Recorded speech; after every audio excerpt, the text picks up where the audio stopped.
పెళ్లి ఫిక్స్ అయిందా? తెలుగు మ్యాట్రిమోనీకి థ్యాంక్స్ చెప్పాలి. పెళ్ళంటేనే తెలుగు మ్యాట్రిమోనీనే. 26 సంవత్సరాల నమ్మకం, లక్షలాది సంతోషకరమైన వివాహాలు. తెలుగు మ్యాట్రిమోనీని డౌన్లోడ్ చేయండి.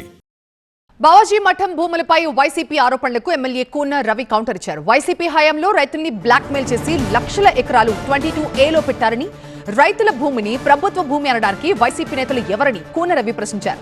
తాను బావాజీ మఠం భూములు ఆ విషయంలో రైతులకి అండగా ఉంటానని, రైతుల నీడను కూడా వైసీపీ నేతలు తాకలేరు అన్నారు. వైసీపీ నేత చింతాడ రవికుమార్ తనపై దుష్ప్రచారం చేస్తున్నారని, దమ్ముంటే తాను 1 అంగుళం భూమి ఆక్రమించానని నిరూపించాలంటున్నారు కూన రవికుమార్. ఈ ఆమదాలవలస నియోజకవర్గంలో ఇంతవరకు నేను 5 గ్రామాలకు సంబంధించినటువంటి ప్రజా సమస్యల పరిష్కారంలో 22A నుంచి భూములు తొలగింపజేశాను. ఫేక్ ప్రచారం చేయడానికి మేమేమైనా ఫేక్ గలం అనుకుంటున్నారా? వైసీపీ పార్టీ అంటేనే అదొక గొడ్డల పార్టీ. ఆ పార్టీలో ఉన్న వాళ్ళందరూ కూడాను స్టోట్పురంలో ఆనాడు ఉండేటటువంటి గజ దొంగలకి వాళ్ళకి ఏం తేడా లేదు. ఈ ఫేక్ ప్రచారాలు చేసుకునేటటువంటి ఒక fake party YSRCP party.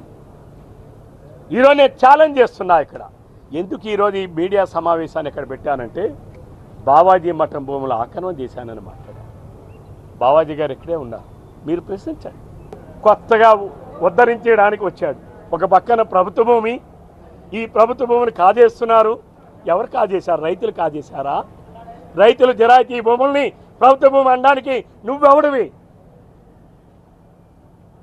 How dare it is? Blackmail చేస్తావా రైతుల్ని?